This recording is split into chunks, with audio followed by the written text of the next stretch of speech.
घर वालों के शादी के प्रेशर से बचने के लिए मैंने ऑनलाइन 9.9 यूएन देकर एक लड़की को हायर किया और फेक शादी करने की तैयारी की। लेकिन किसे पता था कि जब हम मैरिज रजिस्ट्रेशन ऑफिस में रजिस्ट्रेशन कराने पहुंचे तो स्टाफ ने मुझे गौर तिरस्कार से देखते हुए कहा, तुम तो पहले से शादीशुदा हो, फिर रजिस्ट्रेशन कराने क्यों आए हो? क्या तुम्हें बिगमी क्राइम के बारे में नहीं पता? मैरिज रजिस्ट्रेशन ऑफिस से बाहर निकलने के बाद मैंने हाथ में प्रिंट हुआ मैरिज सर्टिफिकेट देखा और पूरी तरह स्टन्ड रह गया। मेरे पास खड़ी लड़की ने भी अफसोस से कहा, मिस्टर लिन, जब आपकी पहले से शादी हो चुकी है तो फिर मुझे पैसे देकर हायर क्यों किया? इतना कहकर उसने एक ही बात छोड़ी, एडवांस रिफंड नहीं होगा, और तुरंत वहां से भाग गई। मैं वहीं खड़ा रह गया। काफी देर तक मुझे समझ ही नहीं आया, जिसने आज तक किसी लड़की का हाथ तक नहीं पकड़ा उसकी शादी कैसे हो सकती है। मैंने फिर से हाथ में पकड़े प्रिंट को देखा। सर्टिफिकेट की फोटो में आदमी सचमुच मैं ही था। जहाँ तक उस औरत की बात थी, उसका नाम शेन यूचू था। वह बहुत खूबसूरत थी, लेकिन मैं उसे बिल्कुल नहीं जानता था। मैंने तुरंत फोन निकाला, फोटो खींचकर एक आले प्रोफाइल फोटो वाले कॉन्टैक्ट को भेजी और मैसेज किया, पता करो ये कौन है। सामने से तुरंत रिप्लाई आया, रिसीव्ड। मैंने दिल की उलझन दबाई, अपनी पुरानी इलेक्ट्रिक बाइक उठाई और एक आलीशान विला की तरफ चल पड़ा। जैसे ही बाइक पार्क की, पीछे से नौकरों की बातें सुनाई दी, ये कौन है, कितना हैंडसम है। दूसरा बोला, चुप रहो, बेकार मत बोलो, ये लिन फैमिली का नाजायज बेटा है। इसकी माँ उस समय बड़ा पेट लेकर यहाँ इंसाफ मांगने आई थी। उस बूढ़ी औरत की तो कोई शर्म ही नहीं थी। तरह तरह के बहाने बनाकर लिन फैमिली में रहने की कोशिश करती रही। हाँ, इसे अपनी लिमिट पता थी। ये मिडिल स्कूल से ही बाहर जाकर रहने लगा था। पता नहीं आज किस काम से आया है। मैंने भौहें सिकोड़ ली और ऐसे दिखाया जैसे कुछ सुना ही नहीं। सीधे लिविंग रूम में चला गया। दरवाजे पर खड़ी माँ ल्यूली ने मुझे देखते ही घबरा कर ऊपर खींच लिया। पहले मेरे साथ तुम्हारे बड़े भाई से मिलो। हाँ, मैरिज सर्टिफिकेट ले लिया ना? मैंने धीरे से जवाब दिया, ले लिया। वह बोली, अच्छा है, अपनी आइडेंटिटी हमेशा याद रखना। शी सिंह तुम्हारे बड़े भाई की फियांसे है। इतना बड़ा टॉप लग्जरी फैमिली तुम्हारे जैसे नाजायज बेटे के बस की बात नहीं। सिर्फ तुम्हारा भाई ही उसके लायक है। मेरी आंखों में ठंडक उतर आई। शेन शिन ने यूनिवर्सिटी में 4 साल तक मेरा पीछा किया था, लेकिन ग्रेजुएशन वाले दिन वह मेरे बड़े भाई लिन फैन के साथ चली गई। ल्यूली ने मुझे तुरंत किसी से शादी करने को मजबूर किया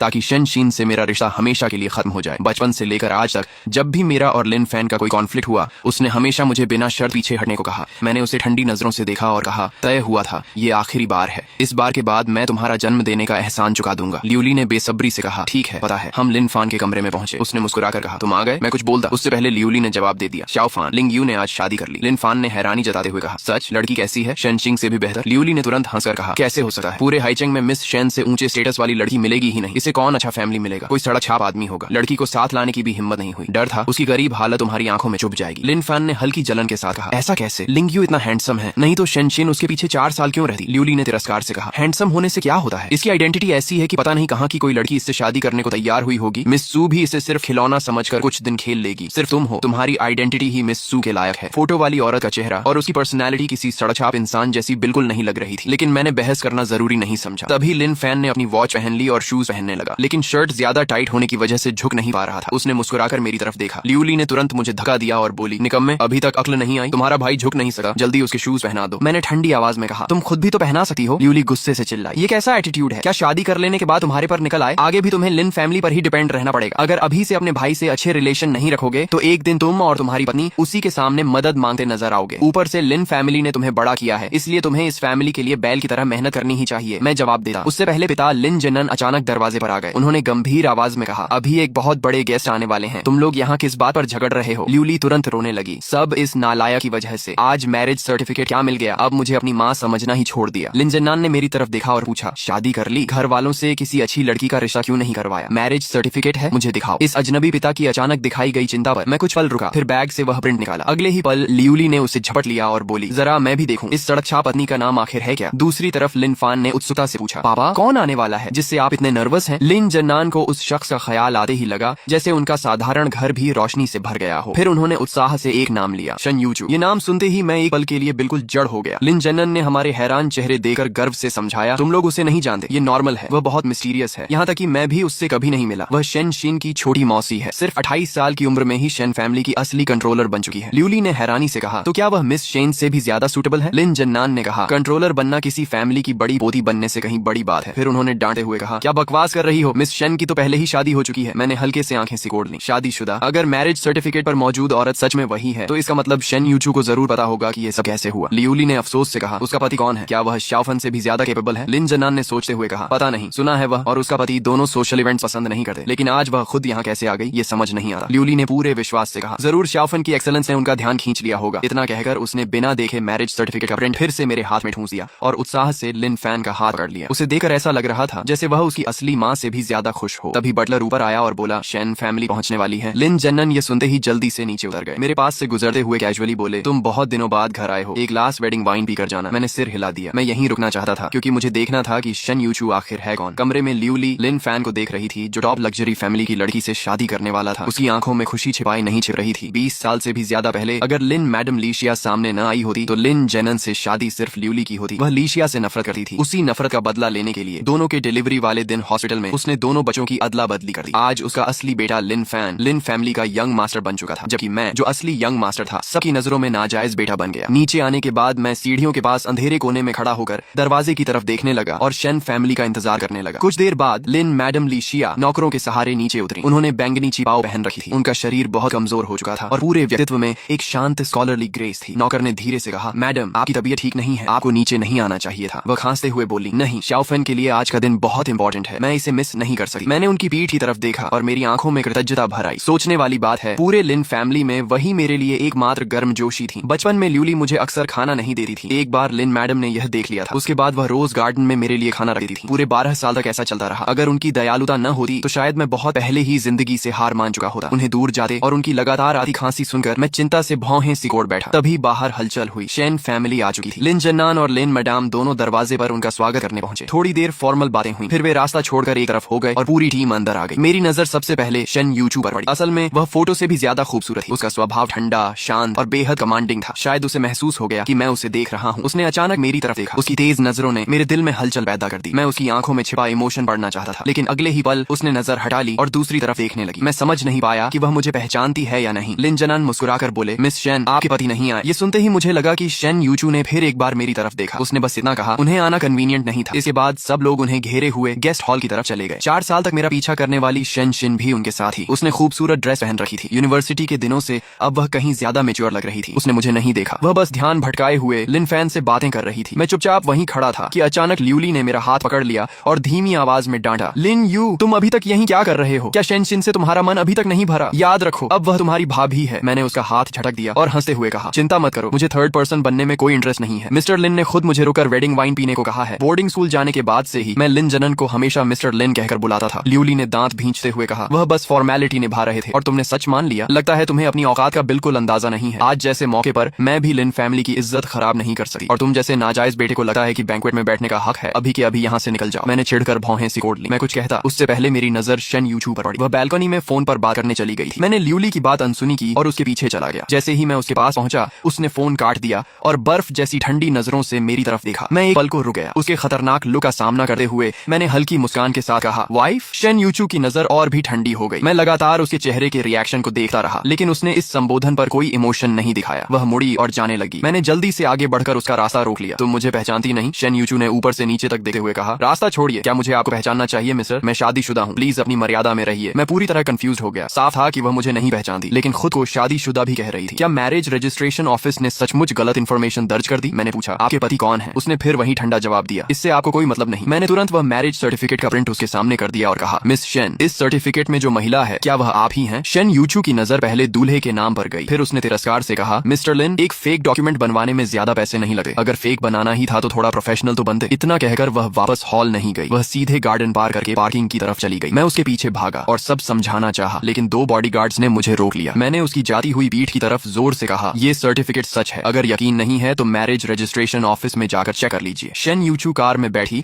और बिना रुके वहां से चली गई। सिर्फ उसकी पर्सनल असिस्टेंट वहीं रुक गई। मैं वापस हॉल में लौटा तो सामने लिन फैन मिल गया। उसने मुझे अभी अभी शेन यूचू के पीछे जाते हुए देख लिया था। उसके चेहरे पर अजीब सा एक्सप्रेशन था। दूसरी तरफ लिन जन्नन परेशान होकर बोले, मिस शेन अचानक क्यों चली गई? क्या हमारी तरफ से हॉस्पिटैलिटी में कोई कमी रह गई? लिन फैन ने मुट्ठी भींचते हुए धीरे से कहा, मैंने लिन यू को मिस शेन को परेशान करते देखा। वह बहुत गुस्से में चली गई। जाते जाते उन्होंने कहा कि आप अपने घर वालों को कंट्रोल कीजिए। लिन यू की वजह से कहीं शेन फैमिली को ऐसा न लगे कि हमारे फैमिली की अपब्रिंगिंग खराब है। ये सुनते ही लिन जन्नन का चेहरा गुस्से से काला पड़ गया। दूसरी तरफ मैं अपनी पुरानी इलेक्ट्रिक बाइक पर शेन यूचू का पीछा करते करते उसे खो चुका था और इसी बात पर परेशान था कि तभी फोन बज उठा। कॉल उठाते ही दूसरी तरफ से एक लड़की की आवाज आई, बॉस, शेन यूचू की इन्फॉर्मेशन मिल गई। शेन यूचू शेन फैमिली के ओल्ड मास्टर की दूसरी बेटी है। कहा जाता है कि वह बेहद कोल्ड ब्लडेड है, इसलिए बचपन से ही उसे विदेश भेज दिया गया था। सबको लगता था कि शेन फैमिली आखिरकार बड़े बेटे यानी शेन शीन के पिता को मिलेगी, लेकिन किसी ने नहीं सोचा था कि पिछले हफ्ते शेन यूचू अचानक चाइना लौटेगी और पता नहीं कौन से पावरफुल मेथड्स इस्तेमाल करके ओल्ड मास्टर को पोजीशन छोड़ने पर मजबूर कर देगी। अब पूरा शेन ग्रुप उसी के कंट्रोल में है। मैंने भौहें सिकोड़ते हुए कहा, उसका कॉन्टैक्ट नंबर और स्केड्यूल पता करो, उसके बाद मैं खुद उससे मिलूंगा। कॉल खत्म करने के बाद मैंने माथा दबाया। मामला उम्मीद से कहीं ज्यादा कॉम्प्लिकेटेड था। शेन यूचू जैसी आइडेंटिटी वाली औरत से मिलना आसान नहीं था। आज मुझे मजाक में उसे वाइफ नहीं कहना चाहिए था। बेवजह उसे नाराज करके करके भेज दिया। मैंने लंबी सांस ली और अपनी टूटी फूटी बाइक फिर से स्टार्ट कर दी। मैं धीरे धीरे अपनी बाइक चलाते हुए घर की तरफ लौटने लगा। शहर के शोर शराबे और चमक दमक वाले सेंटर एरिया को छोड़कर मैं सबब की एक पुरानी बस्ती में पहुंचा। मिडिल स्कूल के समय जब मैं लिन फैमिली का घर छोड़कर निकला था तब मेरे पास ज्यादा पैसे नहीं थे, इसलिए मजबूरी में यहीं एक पुराने मकान में किराए पर रहने लगा। बाद में आदत पड़ गई तो फिर कभी घर बदलने का सोचा ही नहीं। बस एक मोड़ और पार करना था कि अचानक सड़क किनारे से लगभग 80-90 साल की एक बुजुर्ग महिला सामने आ गई। मैंने तुरंत ब्रेक लगाया। थोड़ी सी देर होती तो एक्सीडेंट हो जाता। पहले मुझे लगा शायद किसी ने जानबूझकर सामने आकर रोक लिया है, लेकिन ध्यान से देखा तो वह साफ सुथरे कपड़ों में थी और उनके गले में एक कार्ड लटका था। उस पर कॉन्टैक्ट नंबर लिखा था और नीचे लिखा था, अगर यह बुजुर्ग महिला रास्ता भटक जाए तो कृपया इस नंबर पर कॉन्टैक्ट करें, उचित रिवॉर्ड दिया जाएगा। साफ था कि उन्हें अल्जाइमर्स डिजीज थी। मैंने तुरंत फोन निकाला और कार्ड पर लिखा नंबर डायल करने लगा। तभी अब तक बिल्कुल खोई खोई सी दिख रही बुजुर्ग महिला ने अचानक मेरा हाथ कसकर पकड़ लिया। उनकी आंखों में चमक लौट आई और वह खुशी से बोली, दामाद, तुम मेरे दामाद हो। मैं बेबस होकर मुस्कुराया। 22 साल से सिंगल हूँ और आज एक ही दिन में दूसरी बार मेरी वाइफ निकल आई। मुझे हंसी आ गई। मैंने मजाक में पूछा, दादी आपकी नातिन कौन है, उसका नाम क्या है? उन्होंने कहा, अरे हाँ, उसका नाम शन क्या था, जो नाम अभी अभी उन्हें याद आया था अगले ही पल फिर भूल गई। वह परेशान होकर बार बार मुंह खोलती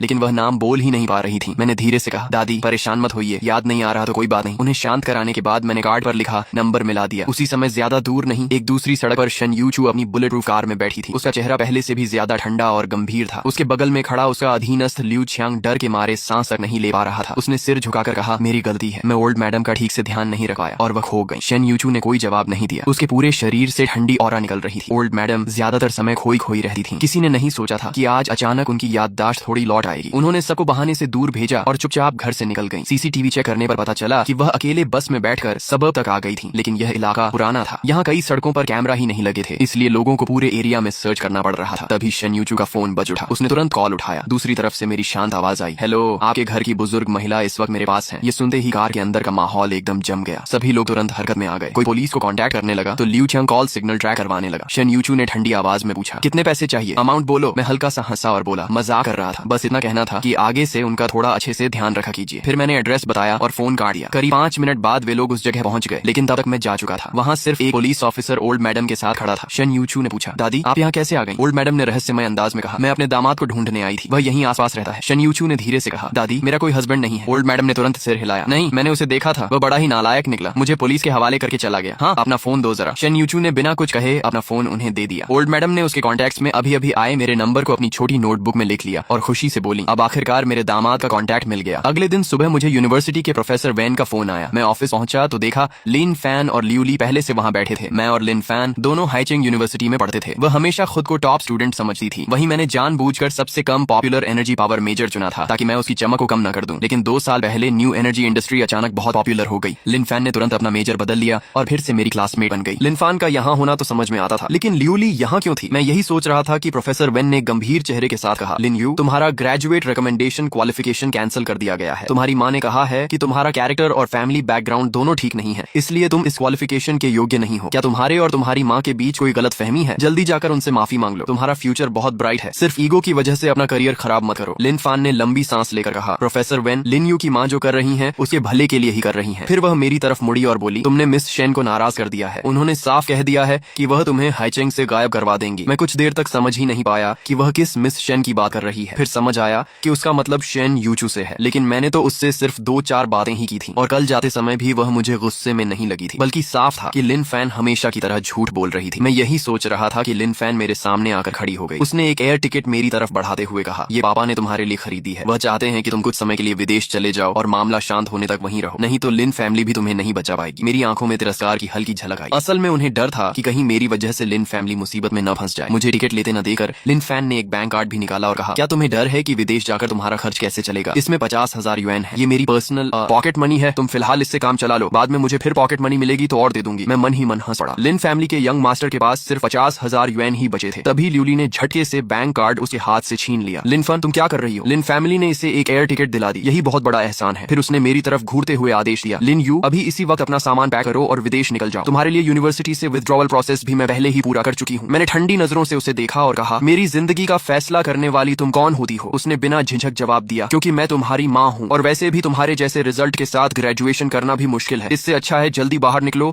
और जॉब करके पैसे कमाओ। प्रोफेसर वेन से रहा नहीं गया। उन्होंने कहा, लिन यू की माँ, आपको गलत फहमी हुई है, स्टूडेंट लिन। लेकिन उनकी बात पूरी होने से पहले ही ल्यूली ने बीच में काट दिया, प्रोफेसर, आपको इसकी तरफदारी करने की जरूरत नहीं है। मैं इससे ज्यादा अच्छी तरह जानती हूँ कि ये कैसा इंसान है। ये पोस्ट ग्रेजुएट इसलिए करना चाहता है क्योंकि लिन फैन भी कर रही है। पहले आईने में अपनी शक्ल देख ले, इसकी क्या औकात की लिन फैन की बराबरी करे। प्रोफेसर वैन एक पल के लिए चुप रह गए, फिर हैरानी से लिन फैन की तरफ देखकर बोले, लेकिन मुझे याद है तुम्हें ग्रेजुएट रिकमेंडेशन नहीं मिली थी और तुमने पोस्ट ग्रेजुएट एंट्रेंस एग्जाम भी नहीं दिया था। लिन फैन विनम्रता से मुस्कुराई और बोली, मैं स्पेशल एडमिशन रूट से आई हूँ। प्रोफेसर के पूछने पर उसने बनावटी विनम्रता से कहा, डॉक्टर यू ने hydrogen clean fuel technology successfully develop की है और उसका पैटेंट भी लिया है। उन्हें डॉक्टरेट टाइटल मिला है। ये सुनकर मैं अंदर ही अंदर चौंक गया। डॉक्टर यू, मुझे खुद ही नहीं पता था कि मैं लिन फैन को स्पेशल एडमिशन दिला रहा हूँ। सच तो यह था कि लिन फैमिली ने कभी मेरी थोड़ी बहुत मदद की थी। उसी एहसान के बदले मैं कई सालों से डॉक्टर यू नाम से उनकी कंपनी को टेक्निकल सपोर्ट देता आ रहा था। मैंने अपनी पहचान छिपाने के लिए ये झूठ भी फैलाया था कि मुझे किसी ने स्पॉन्सर करके पढ़ाया है, लेकिन लिन फैन आगे झूठ करती रही। मेरी माँ ने उस समय डॉक्टर यू की पढ़ाई में मदद की थी, इसलिए पढ़ाई पूरी होने के बाद डॉक्टर यू खुद हमारे घर आए और बोले कि मेरी माँ उनकी लाइफ सेवर है, तभी से वह हमारी कंपनी को लगातार टेक्नोलॉजी सपोर्ट दे रहे हैं। मुझे पूरा भरोसा है कि वह मेरी किसी भी रिक्वेस्ट को मना नहीं करेंगे। प्रोफेसर वेन ने उसकी बात पर विश्वास कर लिया और पूछा, तो डॉक्टर यू इस समय कहाँ काम कर रहे हैं? लिन फैन बोली, डीन जल्द ही डॉक्टर यू को हमारी यूनिवर्सिटी में टीचिंग के लिए इनवाइट करने वाले हैं। प्रोफेसर वेन बेहद खुश हो गए। उन्होंने मेरी तरफ देखकर कहा, लिन यू, तुम्हारा रिसर्च डायरेक्शन भी डॉक्टर यू जैसा ही है। जब वह आएंगे तो मैं तुम्हारी उनसे पहचान करवा दूंगा। अगर डॉक्टर यू तुम्हारे लिए रिकमेंडेशन दे दें तो शायद तुम्हारी ग्रेजुएट रिकमेंडेशन फिर से मिल सकती है। लिन फैन ने चिंता दिखाने का नाटक करते हुए कहा, प्रोफेसर वेन, क्या ऐसा करना ठीक रहेगा? शेन फैमिली तो हाईचेंग की सबसे अमीर फैमिली है, हर साल हमारी यूनिवर्सिटी को बहुत बड़ा रिसर्च फंड देती है। अभी डॉक्टर यू की वैल्यू बहुत ज्यादा है। अगर डॉक्टर यू सच में बोल देंगे तो यूनिवर्सिटी शायद उन्हीं की बात मानेगी। फिर उसने आह भरते हुए कहा, लेकिन डॉक्टर यू मेरी माँ की इज्जत करते हैं। अगर मैं उनसे कहूँ तो वह पूरी कोशिश करेंगे। लेकिन लिन यू तो मेरे पिता का नाजायज बेटा है और मेरी माँ के ऑपोजिट साइड पर है। लिन यू, चाहो तो मैं तुम्हारे लिए डॉक्टर यू से बात कर सकती हूँ। मैंने हल्की हंसी के साथ मना कर दिया। इस समय लिन फैन मुझे किसी सर्कस के जोकर से ज्यादा नहीं लग रही थी। मैंने प्रोफेसर वेन से कहा, प्रोफेसर, आप जानते हैं कि मुझे ग्रेजुएट रिकमेंडेशन में कभी खास इंटरेस्ट नहीं था। ल्यूली ने होंठ सिकोड़ते हुए कहा, बेकार कोशिश मत करो। मिस शेन को नाराज करके भी हाईचेंग में जॉब मिलने का सपना देख रहे हो? सपना ही देखते रहना। मैंने शांत स्वर में कहा, मुझे नहीं लगता कि हाईचेंग में कोई इतना ताकतवर है कि पूरे शहर को कंट्रोल कर सके। प्रोफेसर वेन गुस्से में बोले, अगर कहीं जॉब नहीं मिले तो मेरे पास आ जाना, मेरे असिस्टेंट बन जाना। उनकी बात सुनकर मेरे दिल में गर्मजोशी भर गई। मैंने कहा, प्रोफेसर, मेरे और मिस शेन के बीच सिर्फ एक छोटी सी गलतफहमी है, क्लियर हो जाएगी। आपको मेरी चिंता करने की जरूरत नहीं है। यह देखकर लिन फैन ने मुठियां भींच ली और ताने भरे अंदाज में बोली, लिन यू, क्या तुम फिर से मिस शेन के पीछे जाने वाले हो? उनकी शादी हो चुकी है, तुम्हारा ऐसा करना बिल्कुल ठीक नहीं है। उसकी बात सुनते ही ल्यूली का गुस्सा फट पड़ा। अगले ही पल उसने सबके सामने मेरे चेहरे पर जोरदार थप्पड़ मार दिया। मैं अविश्वास से उसे देखता रह गया। मुझे उम्मीद नहीं थी कि वह प्रोफेसर वेन के सामने भी हाथ उठा देगी, लेकिन उसे जरा भी शर्म नहीं आई। उसने उंगली मेरी तरफ तान कर कहा, लगता है इतने साल बाहर रहकर तुम घर के रूल्स भूल गए हो। अभी अपने बड़े भाई से माफी मांगो और प्रॉमिस करो कि आगे कभी शेन फैमिली के किसी मेंबर से मिलने की कोशिश नहीं करोगे। मेरी आंखों की सारी गर्माहट खत्म हो गई, सिर्फ ठंडी नफरत बची। जिस दिन मैंने कहा था कि यह आखिरी बार है, उसने उस बात को बिल्कुल भी सीरियस नहीं लिया। वह आज भी मुझे वही दब्बू बच्चा समझ रही थी जो बचपन में उसके सामने सिर झुकाकर रहता था, गालियां सुनता था, मार खाता था, लेकिन कभी जवाब नहीं देता था। बाद में जब मैं घर छोड़कर यूनिवर्सिटी आया और फिर उससे मिला तो मेरी हालत पहले जैसी गरीब जरूर थी, लेकिन अब मैं उसके सामने सिर उठाकर खड़ा होता था। शायद उसने सोचा कि इतने साल मार न खाने से मैं अपनी औकात भूल गया हूँ। वह अब भी यही सोच रही थी कि आज मुझे फिर से सबक सिखाएगी, लेकिन तभी मैं धीरे धीरे उसके सामने जाकर खड़ा हो गया। उसने होंठों पर मुस्कान ला ली। उसे लगा मैं माफी मांगने आया हूँ। अगले ही पल मैंने मुट्ठी उठाई और पूरी ताकत से उसके चेहरे पर घूंसा मार दिया। लिन फैन की आंखों के आगे अंधेरा छा गया। वह लड़खड़ा कर रह गई। ल्यूली गुस्से से चिल्लाती हुई मेरी तरफ दौड़ी, लिन यू, तुमने उसे मारने की हिम्मत कैसे की? मैंने धीरे से उसकी तरफ सिर घुमाया। मेरे पूरे शरीर से खतरनाक ऑरा निकल रही थी। मेरा चेहरा देखकर ल्यूली वहीं जम गई। डरते हुए बोली, क्या करने वाले हो? एहसान फरामोश, मैं तुम्हारी माँ हूँ, क्या मुझ पर भी हाथ उठाओगे? मैंने बर्फ जैसी ठंडी आवाज में एक एक शब्द बोलते हुए कहा, जब माँ होने का फर्ज निभाया ही नहीं तो बेटे से भी फर्ज निभाने की उम्मीद मत रखना। आज के बाद मेरी जिंदगी में दखल देने की कोशिश मत करना। अगर आगे भी तुमने मेरे खिलाफ कुछ किया तो उसका कई गुना हिसाब मैं लिन फैन से लूंगा। इतना कहकर मैंने प्रोफेसर वेन की तरफ मुड़कर गहरा झुकर प्रणाम किया। पिछले 4 सालों में उन्होंने जो मेरा साथ दिया उसके लिए दिल से धन्यवाद कहा और बताया कि मेरा काम खत्म होते ही मैं वापस यूनिवर्सिटी लौट आऊंगा। इतना कहकर मैं बिना पीछे देखे वहां से निकल गया। जब तक मेरा साया भी ऑफिस से गायब नहीं हो गया तब तक ल्यूली वहीं शब्द खड़ी रही। मैं अभी यूनिवर्सिटी गेट से बाहर निकला ही था कि जीवे का फोन आ गया। उसने कहा, बॉस, सब पता चल गया। अब समझ आया कि शेन यूचू बाहर सबको क्यों कहती है कि उसकी शादी हो चुकी है, लेकिन वह आपको पहचानती क्यों नहीं। शेन फैमिली बाहर से जितनी शानदार दिखती है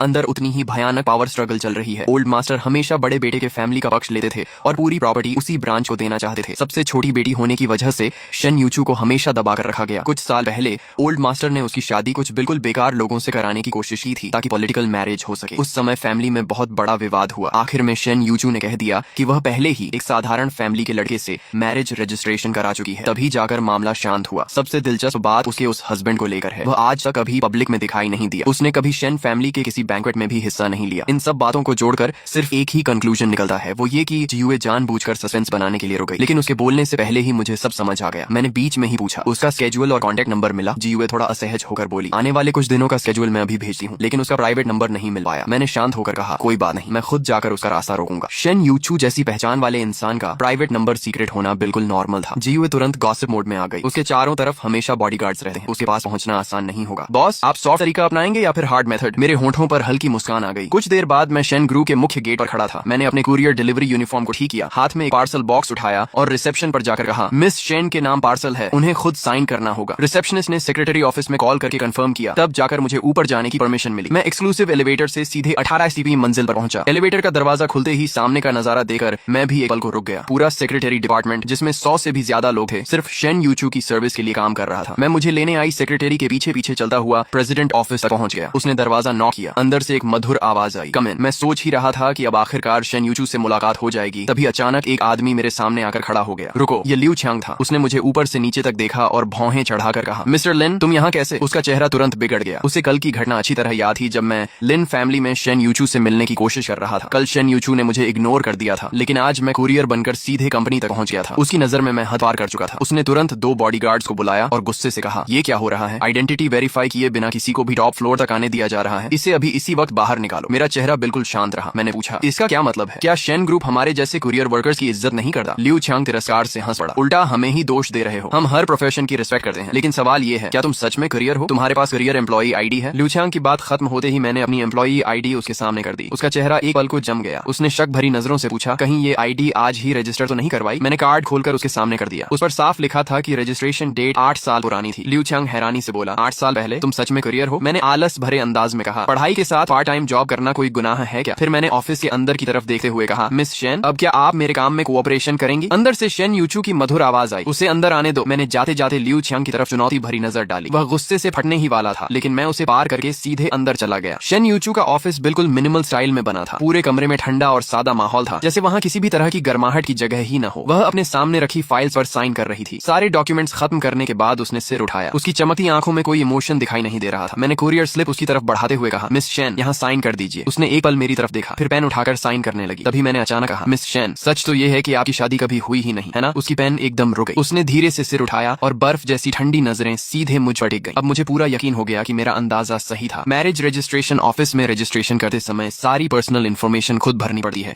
वहाँ गलती होने की संभावना नहीं होती। दूसरी तरफ शेन यूचू दुनिया के सामने खुद को मैरिड बताती थी, लेकिन मुझे बिल्कुल नहीं पहचानती थी। जीयूए की इन्वेस्टिगेशन के बाद सिर्फ एक ही सच बचता था। घर वालों के मैरिज प्रेशर से बचने के लिए उसने दुनिया के सामने एक फेक हस्बैंड बना रखा था। वह कभी मैरिज रजिस्ट्रेशन ऑफिस गई ही नहीं थी, इसलिए उसे यह पता ही नहीं था कि ऑफिशियल रिकॉर्ड्स में हमारी शादी रजिस्टर हो चुकी है। मैंने गंभीरता से कहा, मिस शेन, मुझे पता है मेरी बात सुनने में बहुत स्ट्रेंज लगेगी, लेकिन हमारी सच में शादी हो चुकी है। शेन यूचू धीरे धीरे अपनी चेयर पर सीधी बैठ गई। उसके चेहरे पर हल्की नफरत दिखाई दी। उसने कहा, मिस्टर लिन, बेकार की कोशिश मत कीजिए। मान भी लें कि मेरी शादी नहीं हुई, तब भी मैं आपसे शादी करके शेनशिन से बदला लेने जैसी घटिया हरकत कभी नहीं करूंगी। मैं हल्का सा मुस्कुराया। साफ था कि उसे मेरे और शेनशिन के पुराने रिश्ते के बारे में पता था। वह यही समझ रही थी कि मैं उससे शादी की बात सिर्फ बदला लेने के लिए कर रहा हूँ, इसलिए वह मेरी किसी बात पर विश्वास नहीं कर रही थी। मैंने जल्दी से कहा, मैं यहाँ शेनशिन की वजह से नहीं आया हूँ, मैं तो आपसे डिवोर्स लेने आया हूँ। मुझे आप लोगों के रिलेशनशिप ड्रामा में बिल्कुल इंटरेस्ट नहीं है। मेरी बात पूरी होने से पहले ही शेन यूचू ने मुझे रोक दिया। उसने जल्दी जल्दी कुरियर स्लिप पर साइन किए, पेपर मेरी तरफ बढ़ाया और ठंडे स्वर में कहा, आगे से मुझे परेशान मत करना, नहीं तो अंजाम अच्छा नहीं होगा। उसकी बात सुनकर मुझे भी गुस्सा आ गया। मैंने कहा, आप पहले ही मेरे साथ अच्छा बिहेवियर कहाँ कर रही हैं? आपने तो पूरे हाइचिंग में ये बात फैला दी कि मुझे शहर से गायब करवा देंगी। शेन यूचू ने भौहें सिकोड़ते हुए कहा, मैंने ऐसा कब? लेकिन उसकी बात पूरी भी नहीं हुई थी कि उसका फोन बज उठा। ये उसकी दादी के लिए रखा गया स्पेशल रिंगटोन था। उसने तुरंत कॉल उठाया। दूसरी तरफ केयर टेकर की घबराई हुई आवाज आई, मिस शेन, ओल्ड मैडम फिर से गायब हो गई हैं। शेन यूचू बिना एक पल गंवाए जल्दी से बाहर निकल गई। मैं भी उसके पीछे जाकर सारी बात साफ करना चाहता था, लेकिन एक बार फिर लियू छियांग ने मुझे रोक लिया। उसने कहा, मिस्टर लिन, मेरी सलाह मानिए, अब यहीं रुक जाइए। आखिर मुझे शेन ग्रुप से बाहर भेज दिया गया। जब मैं अपने किराए के घर के दरवाजे तक पहुंचा, तभी अचानक मुझे पीछे कुछ हलचल महसूस हुई। मैंने मुड़कर देखा तो वही बुजुर्ग दादी चुके चुके मेरा पीछा कर रही थी। मैं बेबस होकर मुस्कुराया। मैं कुछ कहता उससे पहले उन्होंने मेरा हाथ पकड़ लिया और बोली, दामाद, इस बार मुझे छोड़कर मत भागना। घर के अंदर वह डाइनिंग टेबल के पास बैठ गई और लगातार 3 ग्लास पानी पी गई। मैंने गंभीर होकर कहा, दादी, मैं सच में आपका दामाद नहीं हूँ। उन्होंने जिद से कहा, तुम हो। फिर उन्होंने एक और ग्लास पानी एक ही सांस में खत्म कर दिया। मुझे समझ आ गया कि उन्हें समझाना बेकार है। मैंने फोन निकाला और पिछली बार वाला नंबर फिर से डायल कर दिया। सिर्फ एक रिंग हुई और सामने से तुरंत कॉल उठ गया। हेलो। दूसरी तरफ से एक महिला की आवाज आई जो मुझे कुछ जानी पहचानी सी लगी। मैं कुछ बोलता उससे पहले दादी ने झटके से फोन मेरे हाथ से छीन लिया। उसी समय शेन यूचू अपनी पूरी टीम के साथ आसपास उन्हें ढूंढ रही थी। बाहर से वह शांत दिखाई दे रही थी, लेकिन अंदर ही अंदर बहुत परेशान थी। उसकी दादी को सिर्फ अल्जाइमर्स डिजीज ही नहीं थी, वह 87 साल की थी और उनके शरीर के लगभग सभी ऑर्गन्स कमजोर पड़ चुके थे। किसी भी समय उनकी जान को खतरा हो सकता था। फोन बजते ही उसने तुरंत कॉल उठाया। अगले ही पल उसे दूसरी तरफ से अपनी दादी की जोरदार आवाज सुनाई दी। अरे बदमाश लड़की, मुझे लेने मत आना, मैं अपने दामाद के साथ हूँ। नंबर वही था जो पिछली बार मेरे फोन का था, इसलिए शेन यूचू तुरंत समझ गई कि दादी फिर से मेरे साथ है। उसने गहरी सांस लेकर पूछा, दादी आप कहाँ हैं? दादी ने तुरंत जवाब दिया, नहीं बताऊंगी। शेन यूचू ने कहा, आप नहीं बताएंगी तो भी मैं आपको ढूंढ लूंगी। दादी ने जिद में कहा, मुझे ढूंढने की कोशिश भी मत करना और किसी को मेरे पीछे मत भेजना। शेन यूचू ने सिर पकड़ लिया। उसने फोन का माइक ढककर पास खड़े चीफ डॉक्टर से धीरे से पूछा, क्या हम उन्हें फोर्स करके वापस ला सकते हैं? डॉक्टर ने सिर हिलाते हुए कहा, ओल्ड मैडम को इस समय किसी भी तरह का शॉक नहीं देना चाहिए, बेहतर होगा उनकी बात मान ली जाए। वैसे पिछली बार वाला लड़का भी कोई बुरा इंसान नहीं लगा। शेन यूचू ने बेबसी से लंबी सांस ली, फिर फोन पर प्यार से कहा, दादी कम से कम आपकी दवा तो पहुंचानी पड़ेगी। दादी ने तुरंत जवाब दिया, दवा की जरूरत नहीं, मेरे पास सब है, तुम चिंता मत करो, मैं अपने दामाद को साथ लेकर ही घर लौटूंगी। इतना कहकर उन्होंने बिना कुछ और सुने फोन काट दिया और मुस्कुराते हुए फोन वापस मेरी तरफ बढ़ा दिया। चेहरे पर गर्व भरी मुस्कान के साथ दादी बोली, दामाद काम हो गया। मैं पूरी तरह कंफ्यूज्ड होकर उन्हें देखने लगा। ये कैसे बेफिक्र घर वाले हैं? उन्होंने एक अजनबी के भरोसे अपनी बुजुर्ग माँ को छोड़ दिया। मैं फिर से फोन करने ही वाला था कि वी चैट पर नोटिफिकेशन आई। किसी ने फोन नंबर के जरिए फ्रेंड रिक्वेस्ट भेजी थी। मैसेज में लिखा था, मैं दादी की नातिन हूँ। मैंने रिक्वेस्ट एक्सेप्ट कर ली। सामने से तुरंत मैसेज आया, कृपया कुछ दिन मेरी दादी का ध्यान रख लीजिए, उनकी तबीयत अभी ठीक नहीं है, उन्हें किसी भी तरह का शौक नहीं लगना चाहिए। मैं हल्का सा हंसा और फोन पर ठंडे अंदाज में रिप्लाई टाइप करने लगा, कन्वीनियंट नहीं है, ये कोई चैरिटी होम नहीं है। लेकिन मैसेज पूरा भी नहीं लिखा था कि किचन से आवाज आई। मैं जल्दी से वहां गया तो देखा दादी अंडा उबाल रही थी। मैंने सहज होकर कहा, अगर भूख लगी है तो सिर्फ उबला अंडा खाना ठीक नहीं। दादी के झुर्रियों भरे चेहरे पर ममता भरी मुस्कान आ गई। उन्होंने कहा, दामाद ये खाने के लिए नहीं है, चेहरे पर अंडा लगाने से सूजन उतर जाती है। मैं एक पल के लिए चुप रह गया। शायद मुझे खुद भी एहसास नहीं था कि आज अपनी सगी माँ से थप्पड़ खाने के बाद मैं ऊपर से चाहे जितना सामान्य दिख रहा था, लेकिन अंदर से पूरी तरह ठंडा पड़ चुका था। ऐसा लग रहा था जैसे मैं इस दुनिया से कट गया हूँ। लेकिन दादी की इस छोटी सी बात ने मेरे भीतर की सारी ठंडक धीरे धीरे पिघला दी। मेरी आंखों में भी फिर से गर्माहट लौट आई। तभी मैंने दोबारा फोन की तरफ देखा। चैट विंडो में अचानक ऑरेंज कलर का ट्रांसफर मैसेज दिखाई दिया। पूरे 3 लाख यूएन ट्रांसफर किए गए थे और नोट में लिखा था, यह 1 हफ्ते का खर्च है, कम पड़े तो बता देना। मैंने अपने पहले वाले रिप्लाई को डिलीट किया और नया मैसेज टाइप किया, ठीक है। मैं खुद भी नहीं समझ पा रहा था कि मैं अचानक इतना हेल्प क्यों कर रहा हूँ। फिर मन ही मन सोचा, शायद इसलिए क्योंकि सामने वाले ने बहुत ज्यादा पैसे भेज दिए। उसी समय लिन फैमिली में लिन फैन का गाल बुरी तरह सूज चुका था। मेरे घूंसे का निशान साफ दिखाई दे रहा था। ल्यूली सिर झुकाए गुस्से में बोली, लिन यू, वो छोटा जानवर जरूर तुमसे जल्दा है क्योंकि तुम मिस शेन से शादी करने वाले हो। तुम्हारे पापा वापस आएंगे तो मैं उनसे कहूंगी कि उसे अच्छी तरह सबक सिखाएं। तभी लीशिया अपनी खराब तबीयत के बावजूद ऊपर से नीचे आई। उनकी आवाज कमजोर थी लेकिन लहजा दृढ़ था। उन्होंने कहा, लिन यू ऐसा लड़का नहीं है, जरूर पहले तुम लोगों ने ही कुछ किया होगा जिससे वह गुस्सा हुआ। लिन फैन ने मन मारकर टॉपिक बदल दिया और पूछा, क्या आप डॉक्टर यू को हाइचेंग यूनिवर्सिटी में मेंटोर बनने के लिए इनवाइट कर सकती हैं? लिन मैडम ने तुरंत मना कर दिया। लिन फैन, किसी पर किए हुए एहसान का फायदा नहीं उठाना चाहिए। वैसे भी डॉक्टर यू इतने सालों से हमारी कंपनी की जितनी मदद कर चुके हैं उससे कहीं ज्यादा वापस चुका चुके हैं। लिन फैन को जैसे पहले से इसकी उम्मीद थी। उसने मुस्कुराकर कहा, हाइचेंग यूनिवर्सिटी यहाँ की सबसे अच्छी यूनिवर्सिटी है, शायद डॉक्टर यू खुद भी वहाँ जाना चाहते हो। अगर हम उन्हें यूनिवर्सिटी से जोड़ दें तो यह भी उनके इतने सालों की मदद का छोटा सा रिटर्न होगा। लिन मैडम को उसकी बात सही लगी। उन्होंने वी चैट खोला और डॉक्टर यू को मैसेज भेजा, शाओ यू, समय मिले तो कभी घर आ जाना। यह मैसेज देखते ही मेरा दिल जोर से धड़कने लगा। लिन मैडम अचानक मुझसे मिलना क्यों चाहती थी? कहीं उनकी तबीयत तो ज्यादा खराब नहीं हो गई? उनकी लगातार आती खांसी याद आते ही मैं घबरा गया और तुरंत बाहर निकलने लगा। मैंने जल्दी से रिप्लाई किया, मेरे पास समय है, मैं अभी आ जाता हूँ। लेकिन जैसे ही मैं निकलने वाला था उनका अगला मैसेज आ गया, अभी नहीं, शनिवार को तुम्हें ऑफिस नहीं जाना, बस तुम्हें खाना खिलाना चाहती हूँ। तब जाकर मुझे एहसास हुआ कि मैं चिंता में जरूरत से ज्यादा घबरा गया था। 10 साल पहले लिन फैमिली से निकाले जाने का दृश्य याद आया तो मेरे होंठों पर कड़वी मुस्कान आ गई। इतने साल बीत गए, अब शायद मिलने का समय आ ही गया था। मैंने रिप्लाई किया, डिनर तो मुझे आपको खिलाना चाहिए, शनिवार शाम 6 बजे मिलते हैं। साथ ही मैंने रेस्टोरेंट की लोकेशन भी भेज दी। लिन मैडम के साथ चैट बंद करने के बाद देखा कि शेन यूचू के कई मैसेजेस आए हुए थे। उनमें सिर्फ दादी का ध्यान रखने की इंस्ट्रक्शंस थी। ये देखकर मैं चुपके से दादी के पास गया और उनका एक छोटा सा वीडियो बनाकर शेन यूचू को भेज दिया। दूसरी तरफ सड़क किनारे 2 लो प्रोफाइल लग्जरी वैन्स खड़ी थी। शेन यूचू उनमें से एक में सोफा पर बैठकर लैपटॉप पर ऑफिस वर्क कर रही थी। तभी वी चैट नोटिफिकेशन आई। उसने फोन उठाकर वीडियो देखा। पहली बार उसके हमेशा बर्फ जैसे शांत चेहरे पर हल्की सी हैरानी दिखाई दी। फैमिली डॉक्टर ने तुरंत पूछा, क्या ओल्ड मैडम को कुछ हो गया? शेन यूचू ने बिना कुछ कहे वीडियो उन्हें दिखा दिया। उसमें दादी फूलों वाली बेडशीट पर गहरी नींद में सो रही थी। अभी रात के सिर्फ 9 बजे थे, जबकि सामान्य दिनों में अगर वह रात 1 बजे से पहले सो जाती तो वही बड़ी बात होती थी। फैमिली डॉक्टर अवाक रह गया। उसने कहा, ओल्ड मैडम इस लड़के के साथ सचमुच अलग तरह का व्यवहार करती है। अगर यह हमेशा इनके साथ रहे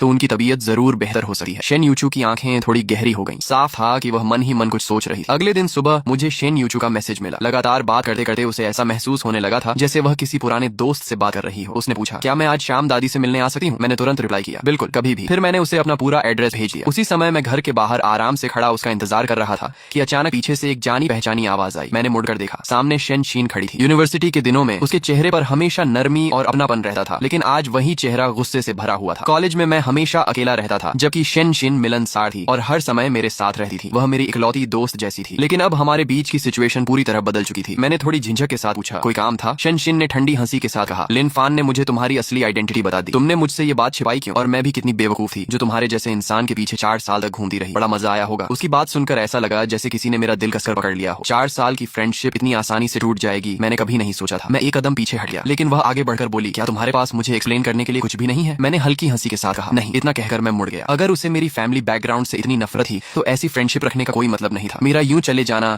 शेनशिन को अजीब तरह से बेचैन कर गया। उसने बिना सोचे मेरा हाथ पकड़ लिया। तुम नहीं जा सकते। मैंने पलट कर पूछा, और कुछ? उसके चेहरे पर गुस्सा साफ दिखाई दे रहा था। वह मन ही मन सोच रही थी कि रिश्ता खत्म करने वाली तो वह थी, फिर ऐसा क्यों लग रहा था जैसे छोड़कर मैं जा रहा हूँ। कुछ पल बाद उसने ताने भरे लहजे में कहा, तुम अभी भी यहाँ पार्ट टाइम जॉब कर रहे हो? मतलब अभी तक कोई प्रॉपर जॉब नहीं मिली? ऐसा करो, मेरे पर्सनल लाइफ असिस्टेंट बन जाओ। मैंने उसका हाथ छुड़ाते हुए ठंडे स्वर में कहा, शायद मैं उस काम के लायक नहीं हूँ। लेकिन वह जिद पर अड़ी रही। तुम्हें ज्यादा कुछ नहीं करना होगा। कंपनी के पास मेरा एक अपार्टमेंट है, बस वहीं रहना। मेरी डेली लाइफ का ध्यान रखना। हर महीने 50,000 युएन दूंगी। काफी है ना? मेरी आंखें तुरंत ठंडी हो गई। मैंने पूछा, मतलब तुम चाहती हो कि मैं तुम्हारा रखैल बन जाऊं? शेन हंस पड़ी। वो काम तो तुम अच्छी तरह कर लोगे। आखिर तुम्हारी माँ भी तो किसी की रखैल थी। बचपन से वही सब देखते आए हो। फैमिली एक्सपीरियंस है तुम्हारे पास। मुझे पूरा यकीन है कि तुम प्रोफेशनल साबित होगे। उसकी यह बात सुनते ही मैंने जोर से उसका हाथ छड़का। वह सीधे जमीन पर गिर पड़ी। मैं बर्फ जैसी ठंडी नजरों से उसे देकर बोला, बस बहुत हो गया। लेकिन वह उठकर उल्टा मुस्कुराने लगी। उसने कहा, मैं तुम्हें सोचने का समय देती हूँ। जब मन बदल जाए तो कभी भी मेरे पास आ जाना। इतना कहकर वह चली गई। मैं खुद पर कड़वी मुस्कान हंस पड़ा। उसी शाम ऑफिस खत्म होने के बाद शेन यूचू समय पर मेरे पुराने अपार्टमेंट पहुंची। उसके हाथ में फलों का एक बैग था। वीचैट पर भेजे गए एड्रेस के अनुसार उसने दरवाजा नॉक किया। अंदर आते ही उसने देखा कि दादी बिल्कुल स्वस्थ दिखाई दे रही थी। तब जाकर उसने चैन की सांस ली। उसने आसपास नजर दौड़ाई। सिर्फ 60 स्क्वायर मीटर का छोटा सा 2 बेडरूम फ्लैट था, लेकिन बहुत साफ, सलीकेदार और गर्मजोशी से भरा हुआ। तभी बाथरूम से शावर चलने की आवाज आई। शेन यूचू ने जैसे बिजली का झटका लगा हो वैसे तुरंत अपनी नजरें हटा ली। फैमिली डॉक्टर भी अंदर आने ही वाली थी कि शेन यूचू ने उन्हें रोक दिया। आप कार में इंतजार कीजिए। फिर उसने खुद दादी का blood pressure, blood sugar, heart rate और बाकी सारे बेसिक टेस्ट किए। शायद पिछली रात दादी ने बहुत अच्छी नींद ली थी, इसलिए उनकी सारी रिपोर्ट्स बिल्कुल नॉर्मल थी। दादी गर्व से बोली, मेरे दामाद ने मेरा बहुत अच्छे से ध्यान रखा है। अपनी आंखों से सब कुछ देखने के बाद आखिरकार शेन यूचू